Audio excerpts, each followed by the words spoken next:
Now we're live. How's it going, everybody? Welcome. Good morning, everybody. Through fashion, coffee, cheers. Yes, coffee for those who are waking up at this hour or have woke up. And maybe for those who are quite late. Sure, there's coffee enough for everybody. Well, guys, we do have some important things to discuss today. We had a quite cool discussion yesterday for the meta.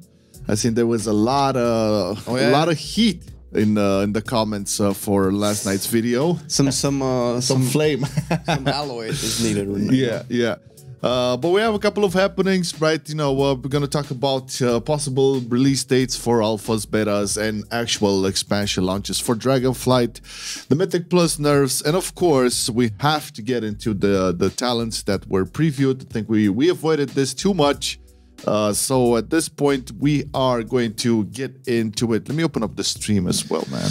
Yeah, I'm setting up because I cannot edit these while the stream is live. These nuts. I had to. That's a beautiful voice, man. I think gotta recognize. Oh, you have a nice Alex Strasser background over there. Wallhead. No. I just wanted to make sure. There we go. That, you know, the ratio and everything is fine, because this is what we're going to be looking at first. All right, so this is probably the most recent thing that has been announced, and that is the alpha now on the Blizzard catalog. Now, I am an idiot. I don't know what the Blizzard catalog means, but I do recognize some code there and some alpha words, which, I mean, at this point, this doesn't really mean anything. It just means that it's coming, man, is that it's on its way, and it's nice to, you know, have a feeling like, okay, it's coming. Yes. I mean, if you look at previous internal alphas for previous expansions and whatnot, this does indicate the fact that we are getting closer and closer to a let's say family and friends and content creator alpha, which should be soonish enough. I'm looking at July for a first batch of the alpha to roll out. That's probably going to be within, you know, close family and friends, and then content creators such as, you know, us and others. And after that, maybe if things go rather smoothly, although there are things that are being worked on heavily and a lot of feedback is there, but if things go smoothly, we can possibly see a first wave of open beta somewhere at the end of August. That's my jam on it. We have to put this out there. I'm still on the fence on the release date being this year. I don't see it happening. It's probably not going to be this year. So if I recall correctly, when the Shadowlands alpha lasted for about a month and a half, something like that, 2 months, right? So if it's coming early July, let's say halfway through July for everybody else, yeah, so end of August would be a good thing. And usually betas, the mindset is that the beta is normally supposed to last for at least 6 months, right? Depending, this is what we've had so far when we didn't really have a lot to test, right? I mean, sure, we had Azurite armor, we had Covenants and all that stuff, and that's all fine. Every expansion brings its own things. However, this time we're essentially testing almost a new game. We have the talents and obviously a lot more dragon riding. So it's likely, if we look at it, all right, so if the beta would open beta launch at, let's say, September, beginning of September, right? We would need probably at the end of winter at the very earliest, so likely. But prior to that, I strongly believe that the first thing they want to put that out. Morning, Charlie, Michael. What up? Sorry, guys, didn't see you there. So the thing is, they stated that the first thing they want to get into players' hands is actually the talent system, right? Yeah. And we're gonna get to that later in the chat. But that's like the biggest thing they have to iterate on and work on and make sure they get right. And the fact that they want to get that first out there, so the first alpha will probably not have a lot of gameplay like content and zones and quests or whatever, but we will focus heavily on the talents for trying to get in as much as they can from each spec and test it out, right? And that is really huge because, again, that will be the biggest conundrum they have to like mold in and construct to be proper in order for Dragonflight to have success. Sure, you have the Evoker, and all of the you know. Yeah, not to mention the Overcast. Well, think about it this way, right? When Shadowlands was launched in alpha, I think the first access we had was only one zone, might have been Revendreth. Yeah, but their mentality Torghast, was right? different because they didn't put like the, you know, oh, we want you guys to test out the Covenants immediately. We want to focus on that. No, there was a lot of things over there. Yeah, but what I mean is they released the content for us to test in stages, and we didn't have everything available. So I wouldn't be surprised if they gave us Dragonflight. I know they gave them the names, but I forgot. Dragonflight Zone A, and then the classes with the talents, and then once the talents are iterated, they slowly release other zones. Then Dragon Riding, then the Evoker, or maybe Evoker is going to be the second time around. Doesn't really matter. What matters is that there are a lot of stages for them to release the content. It's very important for us to test. So likely, I mean, don't see this being released earlier than spring next year. Oh, that's huge. Now I'm thinking at a roughly an 8-month cycle of testing and feedbacking. So if this shit launches in July as internal, that's gonna kick off the testing and feedback. And if you're gonna look at some similar, let's say release patterns, like Burning Crusade was released in February 2007. I could see that happening in February. So January is usually a dead month for a lot of like stuff. We're also looking at like a big ass recession, and there's a whole shit happening in the world. But regardless, for our little corner of paradise, I can see it happening somewhere in February 2023. Granted that we have this complete, let's say, 7 to 8 month cycle of feedback. I guess yeah. That also will take into consideration how many people test it, because I can see like if there's like a large influx of players testing all the talents, testing all, they get the feedback back, or maybe a larger sample of data that they can iterate on, then it could speed up the process. Although probably not by much, but at least it won't delay it. Oh, for sure, for sure. Fabio, you don't think they might take advantage of the Christmas period? I mean, that would be the, you know, commercial wise thing to do, but they burned themselves so many times right now with, I mean, the last 3 expansions, all, well, except Legion, kind of got burned because of them early trying to release it and catch the Christmas period, right? I don't think they can afford to fuck up on another expansion again.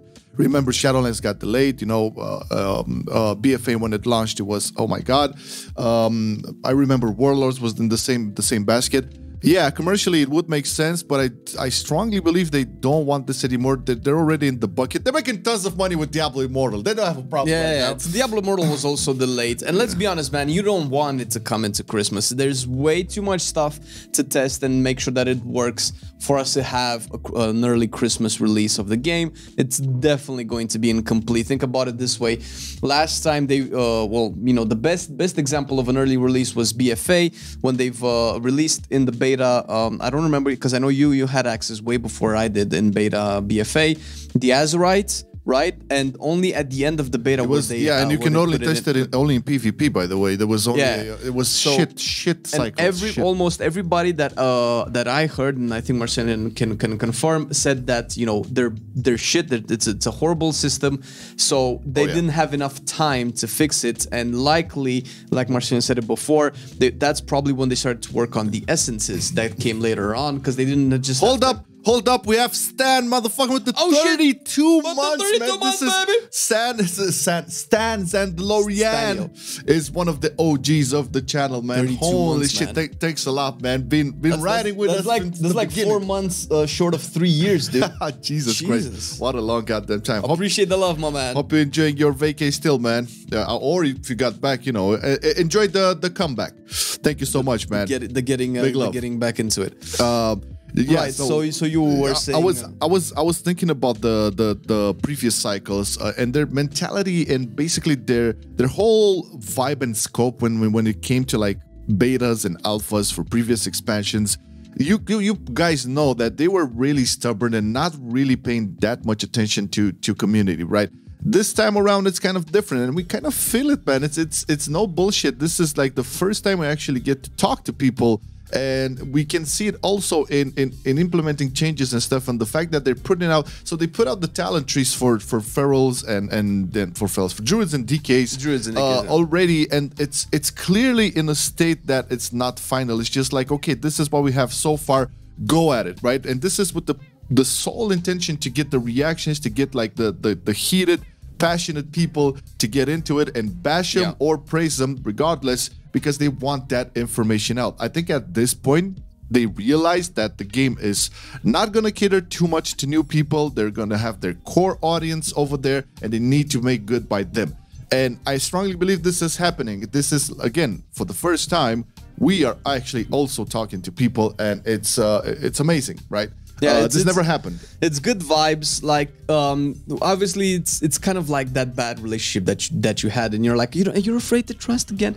But there's so many good signs, man. There's so many. It's like the skeptic inside me is like, dude, come on, man. Like, you were hyped about BFA, you were hyped about Shadowlands.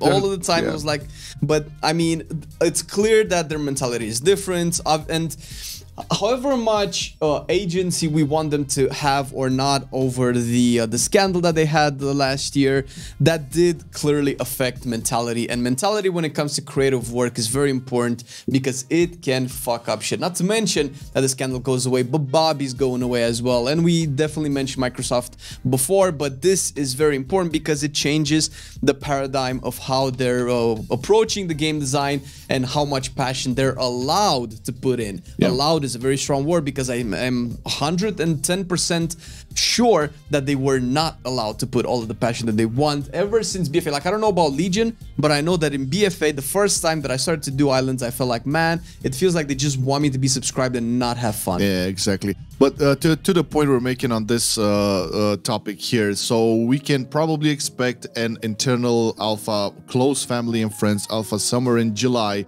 which would imply that I would say, end of July, middle of August, we can see it for content creators, and probably at the end of August, beginning of September, we can see the first wave of beta. And this will basically kick off the testing period and the feedback period for them, which does mean that they'll have, I would say, a good amount of time to get changes done and implement things properly. From what I know, there's a bit of a shakeup in the structure of Team 2, so there's going to be, like, I would say, much more organized situation over there to get things done. It's not, hopefully it's not going to be, again, all hands on deck scenario.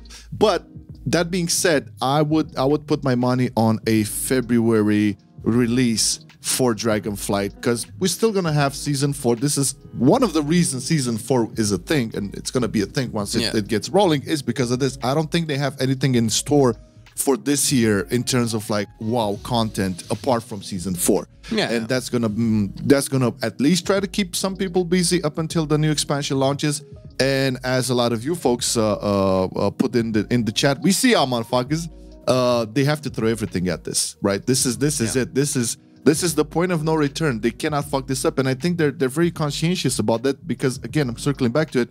They putting out the talent tree first, which is the biggest thing they do for this. This is like impacts everything. Hopefully, they realized by this point that your class you play, this is the first thing you interact with. I think they know, man. I think they know because if you really look at it, people have been complaining about this Excel spreadsheet talent tree for a long time, and Blizzard knew that we didn't like it, and still they did nothing for like 3 expansions straight, right? For sure. So now that they're doing, it's like, oh, finally we can actually work. So I think this is the biggest project that they're doing. So we'll have to see how everything plays out. But you did mention season 4, and I think we can go into the next thing that we wanted to cover. Oh yeah, the nerfs. We go to the nerfs. Normally, this is not like a particular amazing topic to cover. However, the nerfs are particularly huge, and they're particularly huge for dungeons that are not going to be in season 4.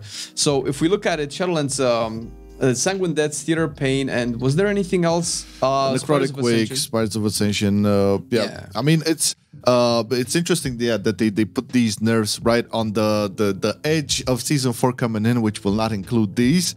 But I think maybe it's for folks who are still trying to get KSMs or whatever, or they're just trying to, like, ease it in for this season for the people to get it. I don't know, because these dungeons will go away in the next season, so you're not going to be able to. They're probably still going to be at Mythic 0 level. Oh yeah, I mean in terms of, like, the season, right? The rotation, you want to go for Mythic plus keys, right? You're not going to go through these dungeons, so maybe they want to have, like, a last push for the folks that haven't really gone a couple of. That's exactly what we wanted to point out, is because we get a lot of questions about when is it a good time to come back to WoW? Should I wait for Dragonflight? Is the catch up too hard right now? I guess we can probably approach this as well.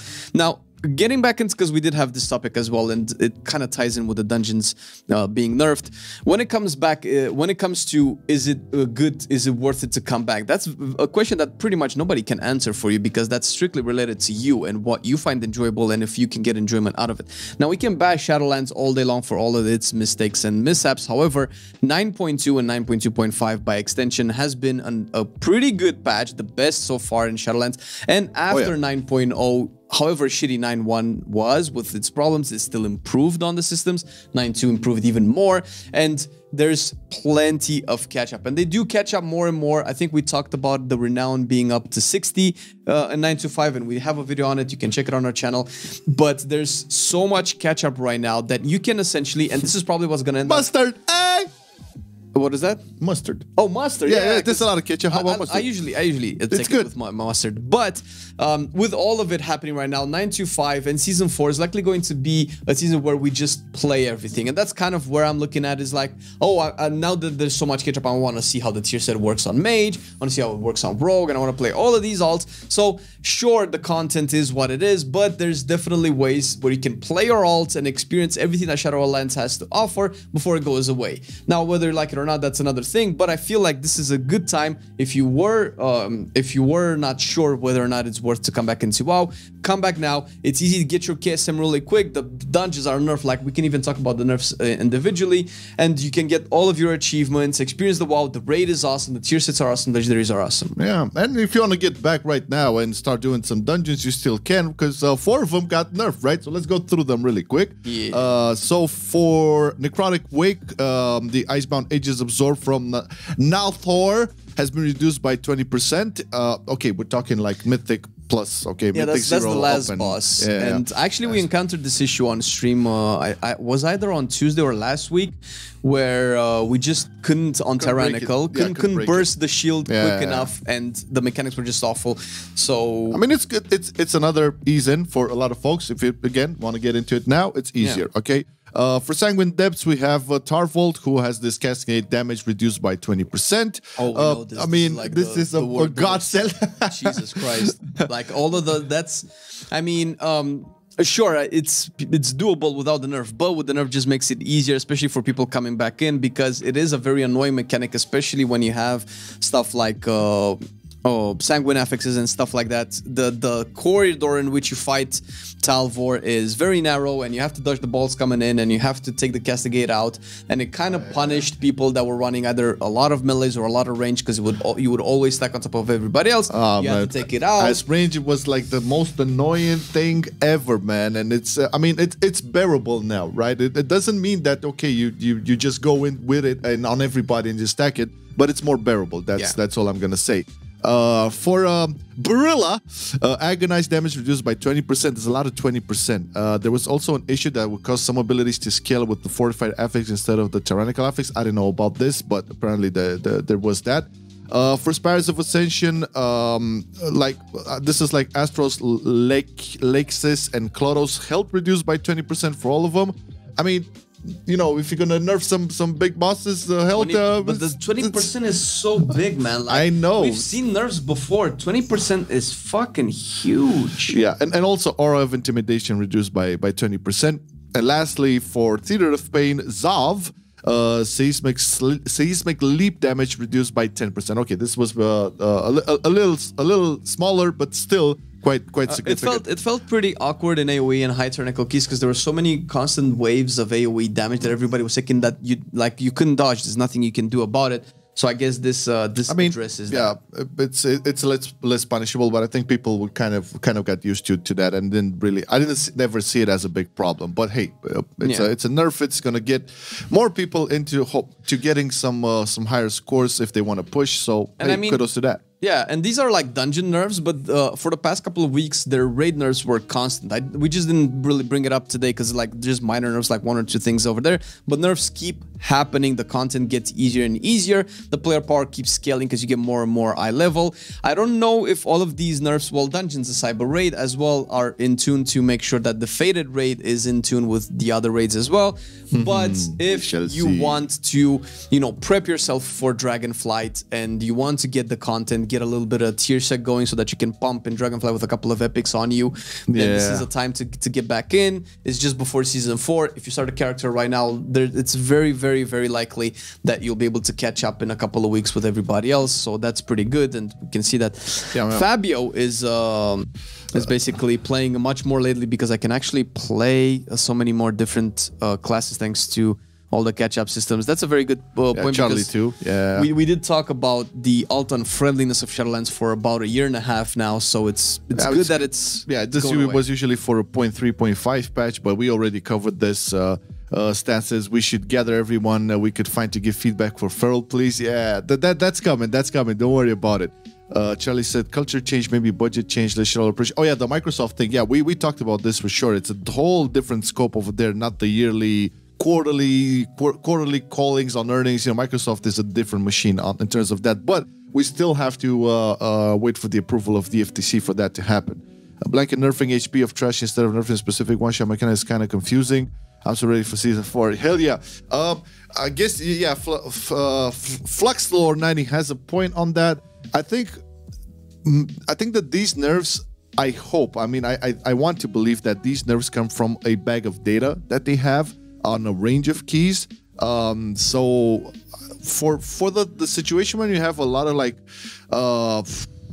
big ass HP mobs and stuff, like you have the uncapped AoE, well, the soft uncap of AoE of classes. I don't think that was a big issue overall for groups. I think that was like the most fun. If you're gonna nerf that, you're gonna probably deactivate a lot of specs in high keys, because big mobs, big groups of mobs kind of deliver some of the most fun you can have with a specific spec in Mythic Plus. I think, you know, I love that shit when that happens.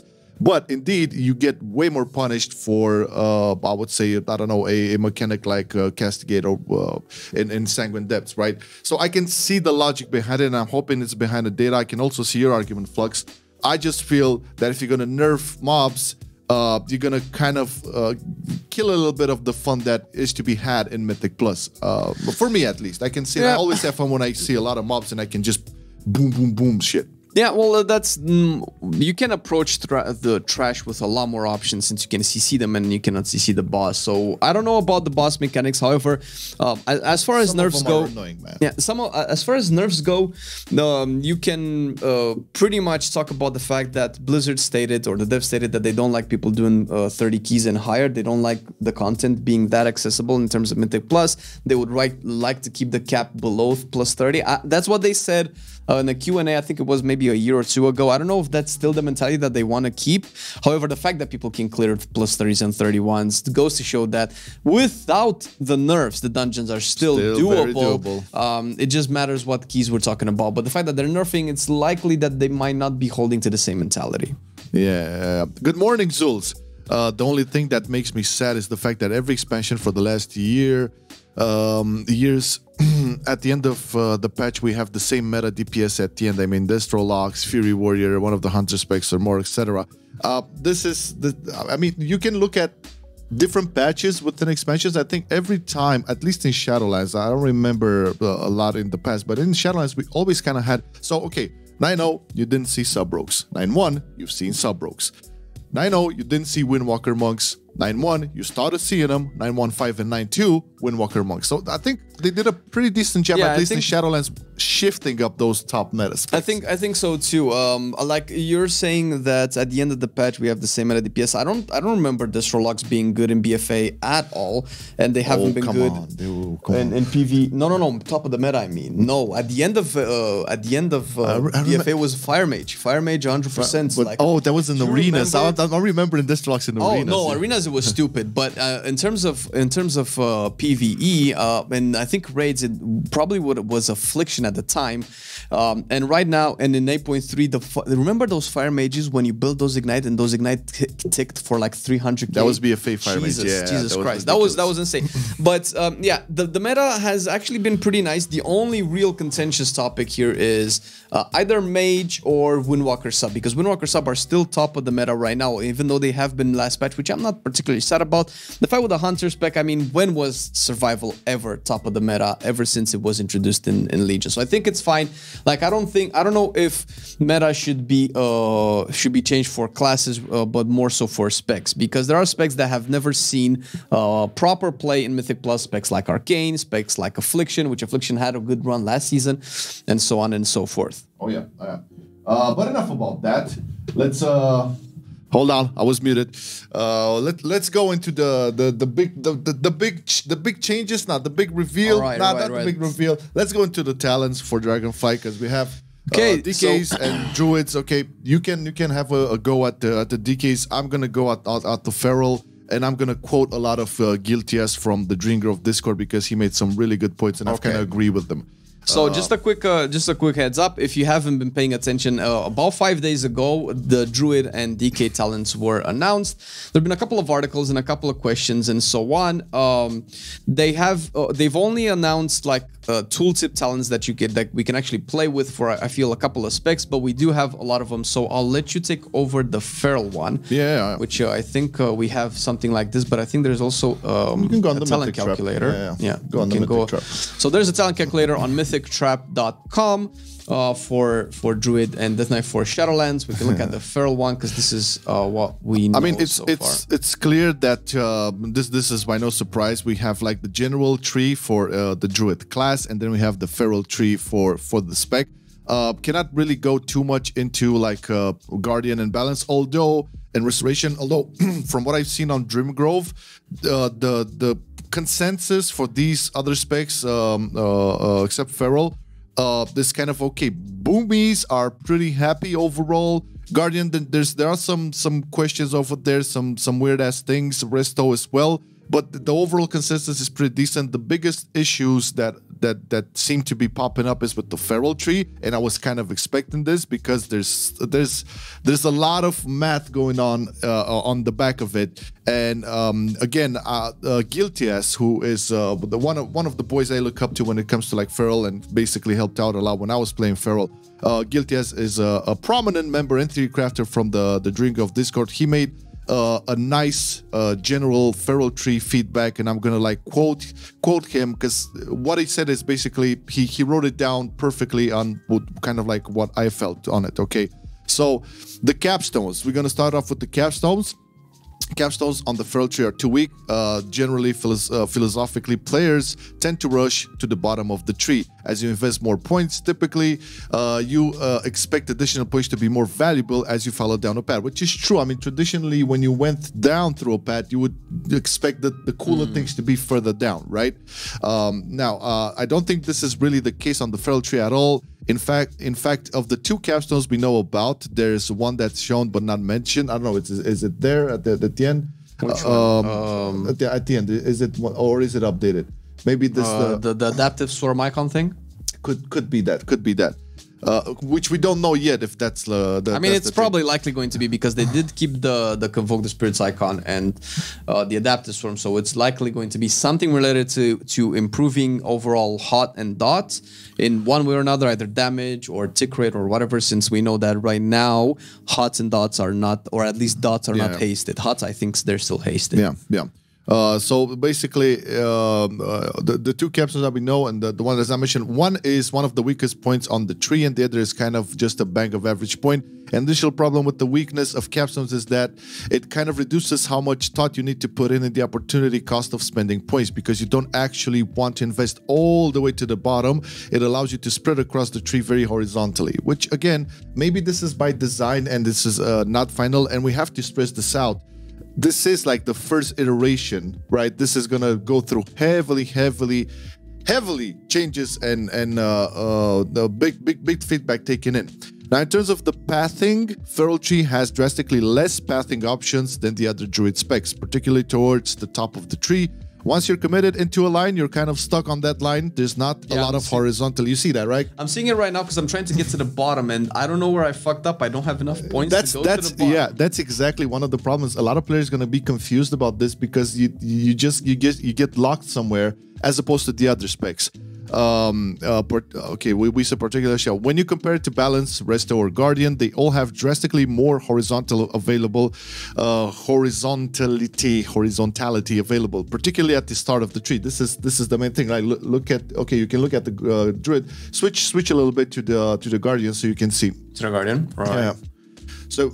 Oh shit! What? Yeah, good. And you can go to the Balance. Go to the Balance. Holy shit, man! This is like massive. So this is another concern for the Pharaohs. I hope Stan is watching this as well, because I know he's interested in the Pharaohs. Oh, we did not review Decay. No, we're starting with Pharaoh. I'm gonna let Marcelin talk about Pharaoh and maybe Guardian. Yeah, and I'm again, guys. I'm quoting Guilty as because he made like the strongest points for this. Whereas okay, this combined with a great number of multi-point travel nodes to make the Pharaoh tree feel pretty low choice. In the end, it feels like you have maybe 4 points or so that are actually an option. Feels unsatisfying for now. Again, very, I would say, very early on. Okay, so this is what we're looking at. It's not even like implemented with any build with Dragonflight, so we'll have to see. Yeah, so, oh, sorry, if you still... yeah, I'm not going to go through all of it. Just going to talk a little bit about the class tree as well, because it's important. This is like the left side of it. So, Guilty has said that this is somewhat less Pharaoh specific, but still Pharaoh targeted due to how the class tree functions. I think the class tree is distributed pretty poorly.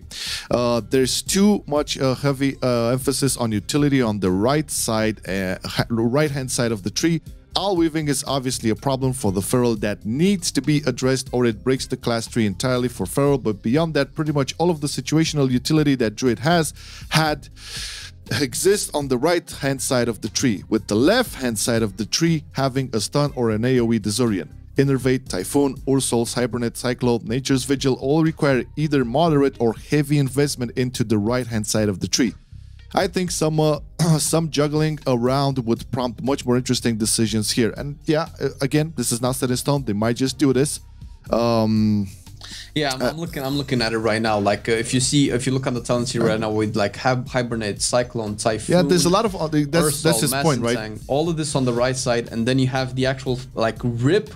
You don't get Rip anymore, but you have to talent into it. But then if you go on the left side, and then you still want some utility on the right side, likely, I don't know, I want Cyclone, right? Can I cast this in cat form? We don't know yet, but you probably might want Typhoon.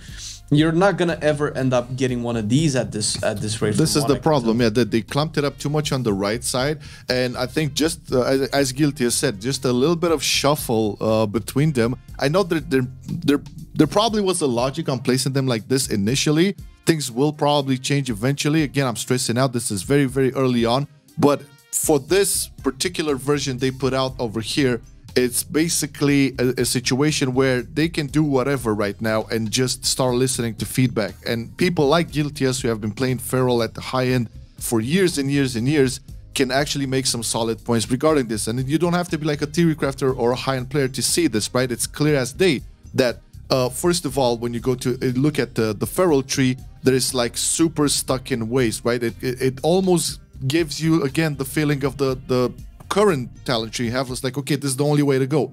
And in our little discussion group we have over there with the Mocast podcast Breaking WoW stuff, he actually posted an only solid way to go through the talent tree, and that's it. Oh, did he? And yeah, it's a screenshot over there. But and this is not to give that example, but you don't, if you're gonna go for a talent tree with points, you don't really want to have that lock in. Of course, there's gonna be a meta evolved into something, but if that build is universal for all the content, that's a problem. This kind of beats the purpose of a point-based talent tree, right? And same problem with the druid tree.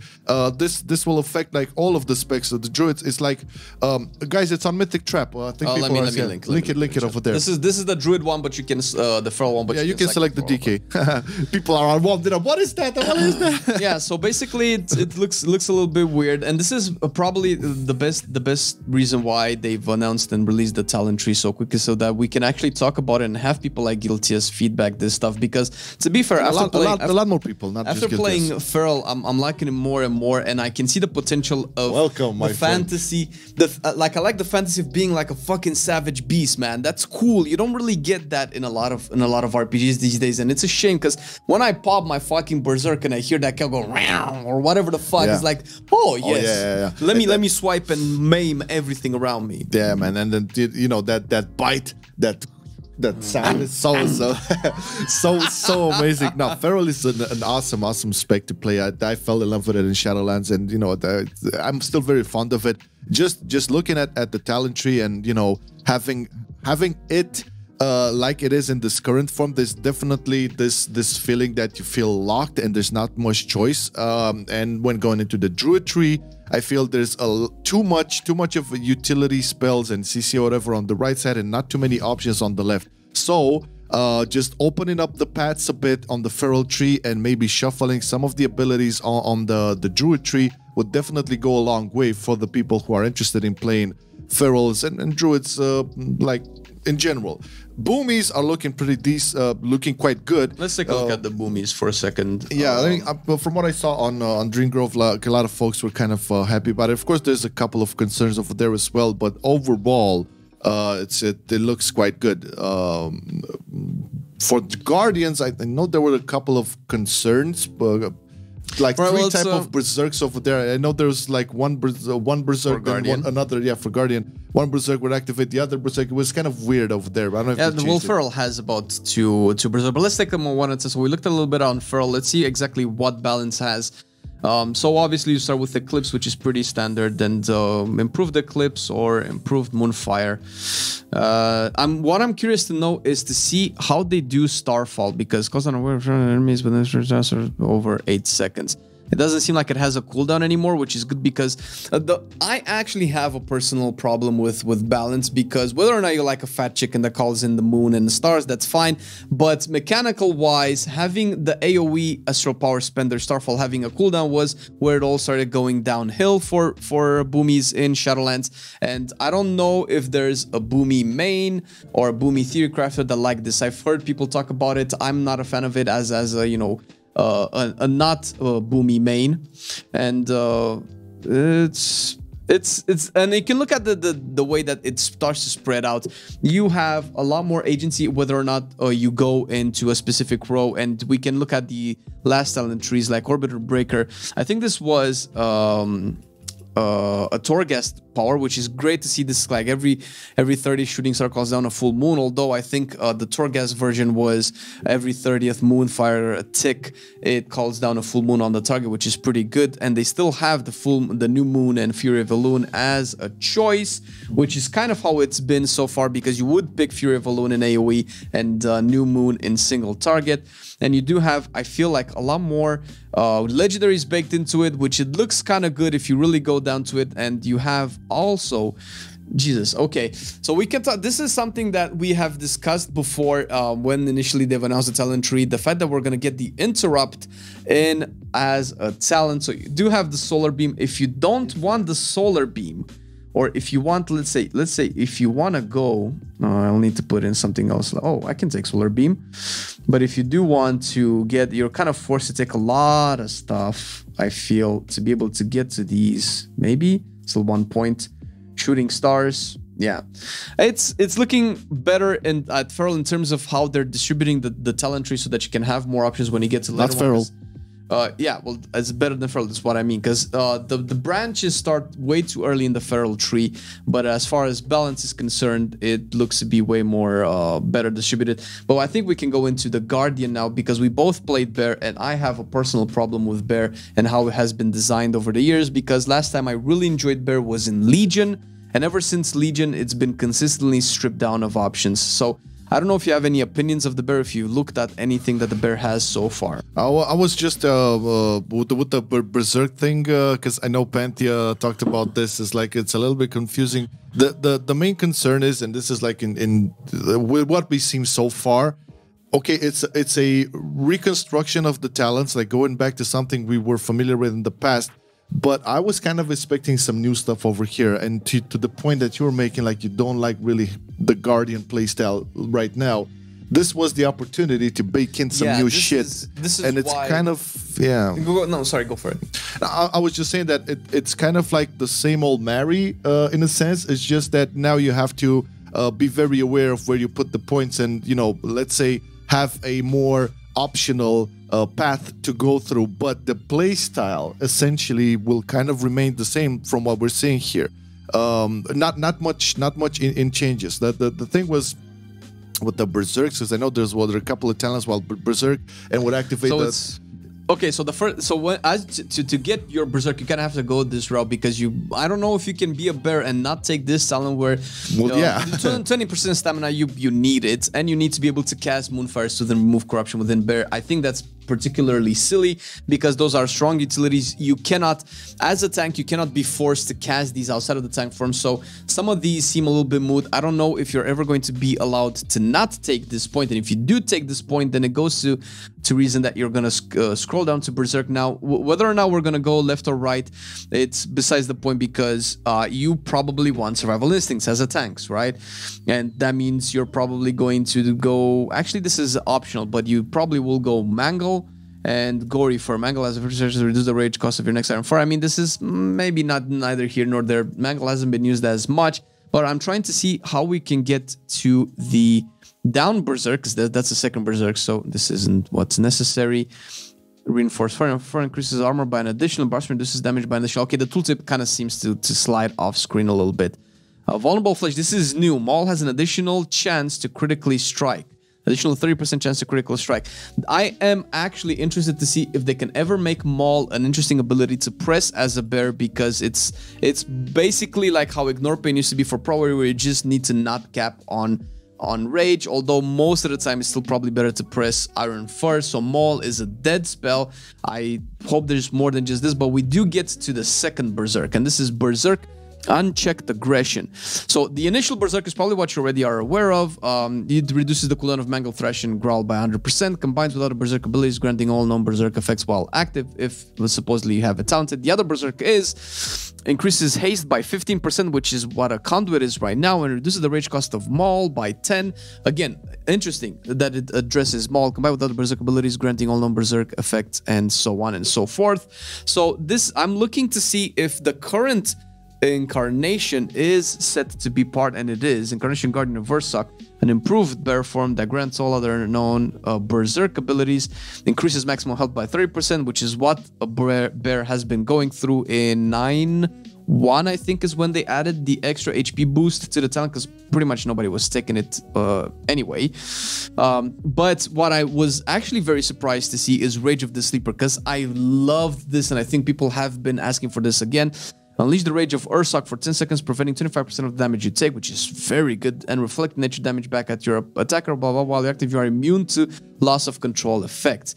This was one of the reasons why I think Bear was super strong in Legion, because this is the last time that they had it. You were immune to CC. You couldn't be knocked out. Imagine all those effects where people are just knocked away from everybody. The Bear just stays there. That's the fantasy. That was the core thing that I particularly liked about Bear. And we can take a look at all the other options that we have on the last row. So here we have Untamed Savagery, increased damage and radius of Thrash. I feel like this was also a legendary back in Legion. I don't remember what the name of it was. I haven't played Druid at all in Legion. Yeah, but it's good because Legion was the last time that Bear was pretty much overpowered in Legion, but it was also, I think, the last time that Bear was played like to a heavy extent. The rend and tear, each stack of Thrash reduces target's damage to you. Okay, that's still kind of the same. And we do have this, Improved Incarnation and Convoke. Shifting out of Incarnation before it expires ends the effect and refunds a portion of its cooldown. Convoke the Spirits has an increased chance to use an exceptional spell. This is the Convoke legendary, right? So if you go down this tree, if you ever are... The troll. Okay, how do you even get Convoke? That's what's confusing about it, because you want to get to. I can. I don't need to do that. I can do this. Oh, no more points. Jesus, wait. There's two more points required. Two points. Okay. So we have Convoke, which was always pretty cool, and I think it's still the same as we have now, likely going to change, but you can go with the Improved Incarnation and Convoke. And I think you can still get another one. Wait a minute. Guardian of Elune. With this particular talent tree, you can go to on the last row. Maybe even? No. We probably cannot get 3, right? Ursock's Fury. So Maul and Thrash grants you an Absorb. So we do have the legendary, which is pretty good. Oh, we can actually get all 3. Wait. I don't think you're going to have enough points for all 3. No, it is. It is. So we can get on the bear, we can get all 3. I don't know if you can do the same with Pharaoh. It feels like Pharaoh is way too spread out. Yeah, that's what I was saying. I don't know if this remains to be a thing, because I don't know. But you can see the difference, right? Yeah, it's silly. Better if the position of the talents remains the same. I doubt. I think this is going to change because they don't want you to have access to all of the 3 powerful, strong talents in the last row. But yeah, it's looking at the talents, you think it'll be only one typical cookie cutter build. There's always going to be a cookie cut build. There was in previous point talent based trees, we had the same thing. I mean, it's happening. Meta. But if you're gonna have some like real options that are not like gimping your spec, then that's fine. Jesus, I've just noticed this Berserk persistence. Yeah, that's what I was saying. There's a million Berserks. The cooldown of Frenzy Region by 100% and the cost of Iron Form by 50%. This sounds crazy.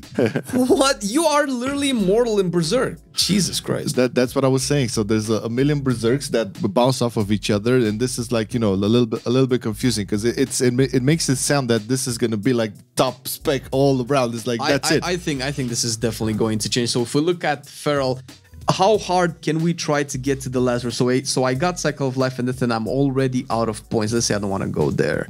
And I don't want to take that, and I take those 2, take Convoke or Incarn. Oh, I can get 2. I can get 2 improved. If you get 2, I think that's fine, because this can, if you have 2 out of 3, this can create a nice dynamic of, okay, what's my spec? Oh, I'm going to be a nice dot spec, and I'm also have some improvement in my Incarn and Convoke. I can have like that sort of agency, but I don't see any way in which Pharaoh can get to the 3rd point. No, it can get 3rd. Okay, Pharaoh can do it too. But you probably will have to sacrifice things you might not want to sacrifice. Yeah. Oh, and you cannot get both of these. This is problematic now. Unless you take away. So you have to sacrifice a lot on Pharaoh to be able to get all 3. If this is their intent of having all the 3 last row talents accessible, then you have to sacrifice, which, okay, it's a give and take, right? But if you look at the bear, you probably don't sacrifice as much to get these 3. And I don't feel like there's some cool things over here. But I can see myself making a very strong bear, getting all of these 3 and most of the things that I want there. So yeah, the imbalance is clearly there. Exactly. Let's go to the DK as well. So we get into the. All right. I know a lot of folks want to see the DK as well. That's you know, I know Frost. Force people. Let's look at Frost first. Yeah. I remember seeing a chat with Taze and Muffin Cookie saying that, you know, Frost is nice. Blood Decay is the biggest problem, right? Blood Decay, to my knowledge, Blood Decay is the biggest problem, and Unholy is not particularly that great. But we can take a look at Frost. So in the last row, because we're gonna be trying to create a build that goes towards this, right?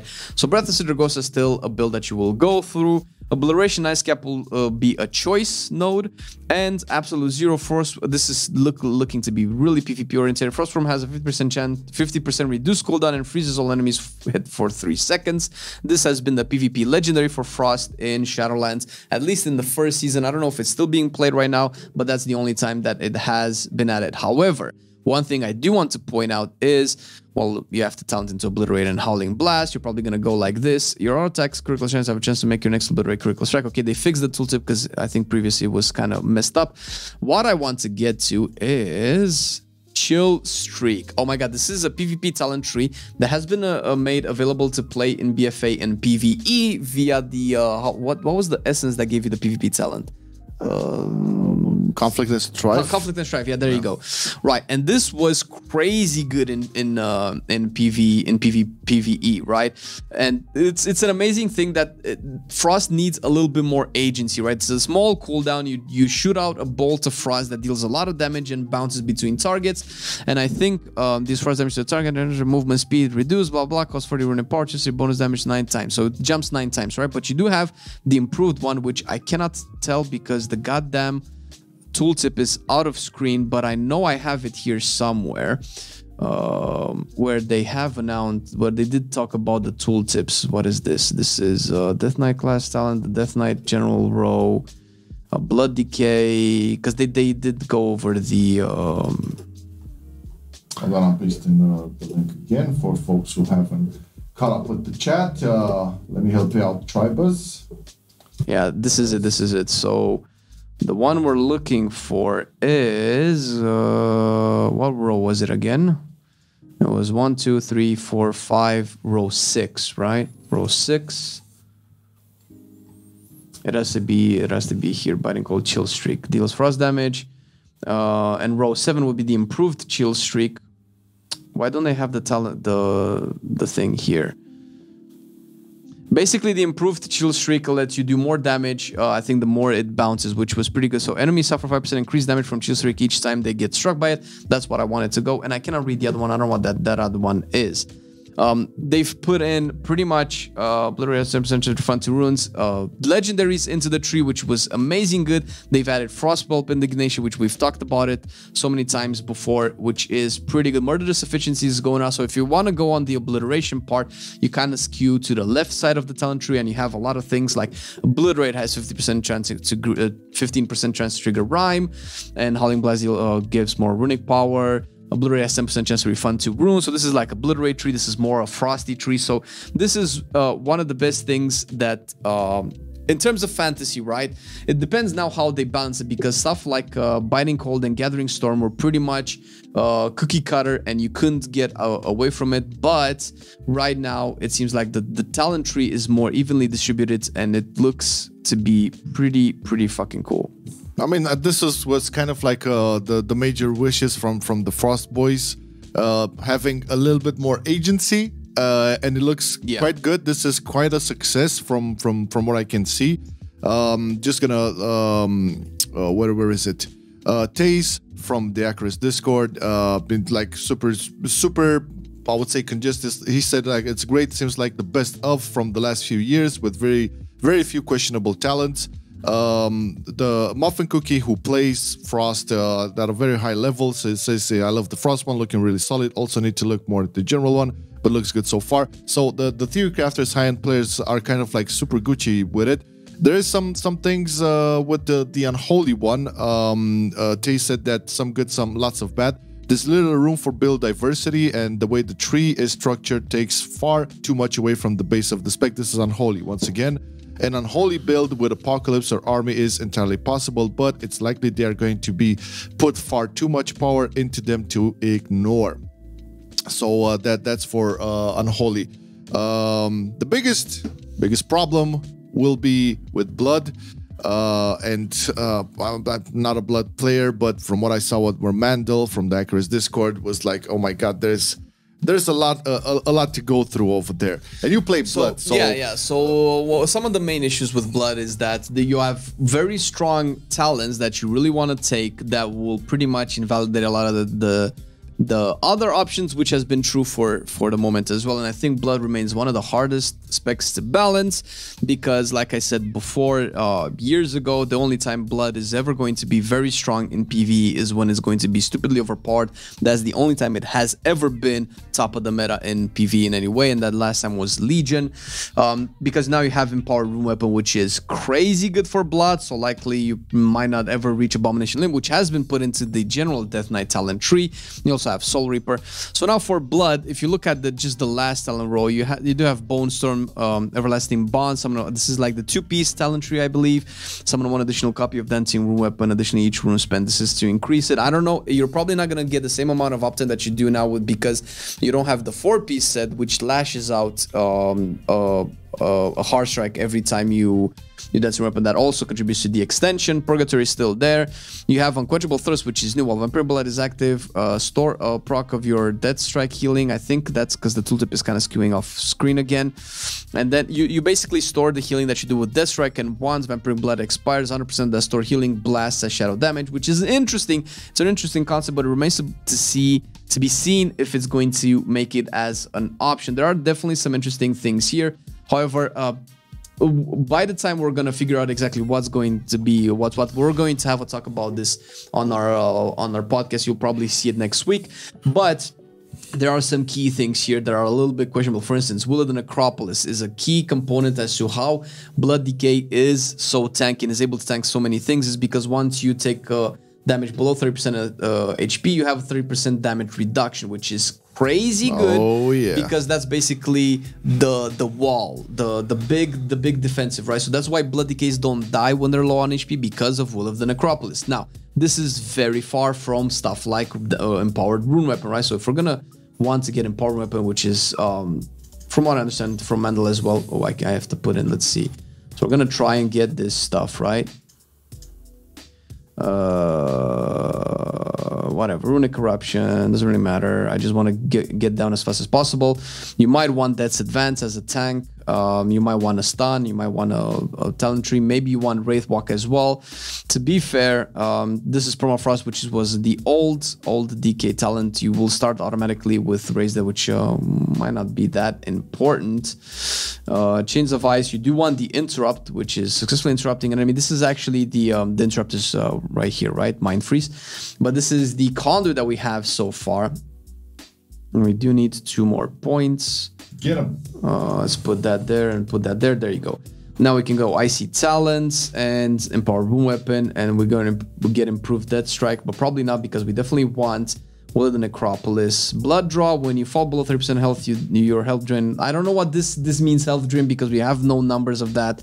Horn of Winter gives you 2 runes and 25 runic power, which fundamentally is kind of what you want. Stuff like this you want for blood, because outside of the tier set, which makes Dancing Weapon so stupid and what's making you tanking, that's gonna go away.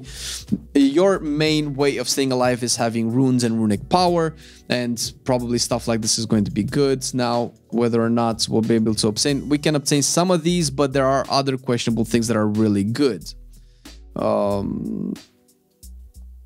Wraithwalk again is very crucial for tanks because it breaks CCs, improves Death and Decay.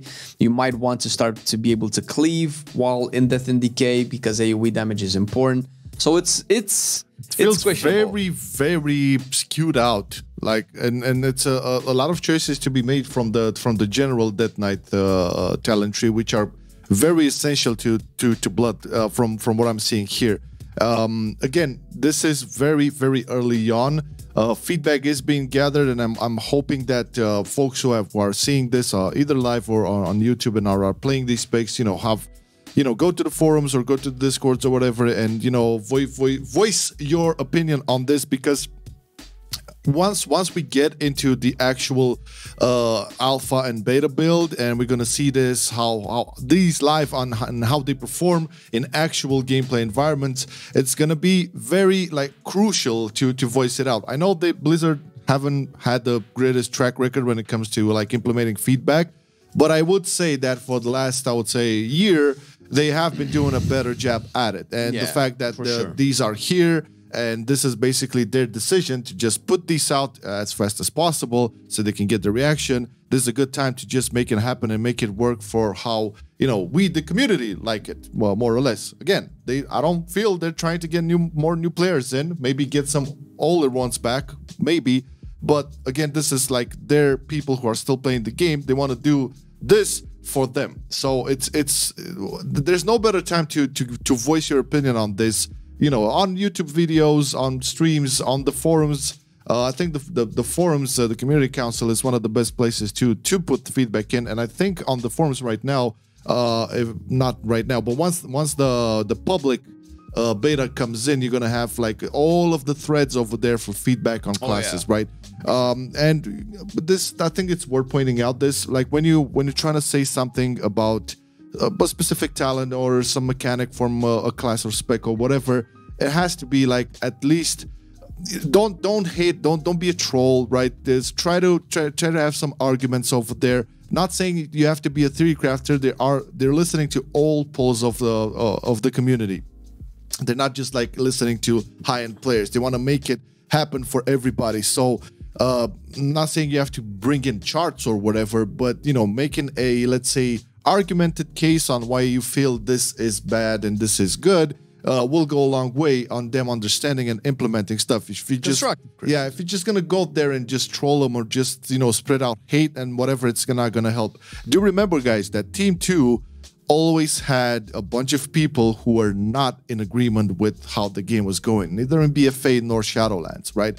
But there were, I would say, their voices were never outside forces that kind of silenced them, or never gave their chance to put out what they wanted, because there's no surprise and there's no secret that the passion of the game designers has been exploited at Blizzard for years, and it looks like we're slowly moving away from that type of mentality, which is pretty good. These are so basically this is what we know so far with the talents. They're still work in progress. The Mythic Trap website basically has all the talents currently enabled, and you're probably going to see more as the weeks go by. Right now we only have DK and a druid. However, it's looking pretty fun. I cannot wait to actually play with them in alpha. Once we get access to the alpha, that's going to be pretty cool. Yeah, we're expecting more. I know there's a lot more coming. Okay, so this is like just the tip of the iceberg in terms of like what we're going to see. Obviously, up until the alpha and the beta, we're still going to get like pictures of these and see how everything rolls out, which is still good because it's very early, right? We have no information in terms of like Dragonflight dates or whatever. We're just speculating. So the fact that we're going to get more and more of these and talk about it and feedback it and let them know how we feel about it is excellent. Excellent, because the involvement from our little corner of the world will be massive, as they are, and I can promise you this, they are listening, and they are trying to get it right based on what we tell them, what our feeling is, what our feedback is. And again, don't feel you have to be a high-end player to tell them about this, because guess what? High-end players are a small minority. They're a minority. There's a small segment of the player base, and you can probably pretty much go into any Discord right now, specifically Accuracy and Dream Grove, considering that it's only DK and Druid so far, and you can talk with the theory crafters there and discuss exactly what's good and what's bad and try to voice it out. There's going to be definitely feedback out once that's released, and we've always tried to be as objective and as fair as possible. Where there's stuff to criticize, we criticize. Where there's stuff to praise, we praise. But right now, I am personally liking the attitude that they're putting out with how they're releasing all of this. Whether or not it needs to be fixed, that remains to be tested. But so far, from the theory crafters who have actually done the math and all of this good stuff, some things need to change. We just need to have access to the content to actually test it out in, like a more practical setting. Yeah, and the link to the Mythic Trap is in the chat, and for those who will be watching this on YouTube, it's going to be in the description, so you can play around with the talents and put points over there with description and all that, all Gucci. But I think this is closing that up for today's Mocast Live. Thank you guys thank you for joining. Don't go anywhere. See you soon in a couple of minutes. In a minute. Shadowlands. I've been loving it then, I still love it now. Still, I play WoW. Still, I play WoW. Getting better every day, let me show you how. Cause still, I play WoW. Still, I play WoW. It's getting harder to stay, but at the end of the day, it's a guilty pleasure, so just log in and play. Whether it's classic or retail, I'ma do a /bow. Still, I play WoW.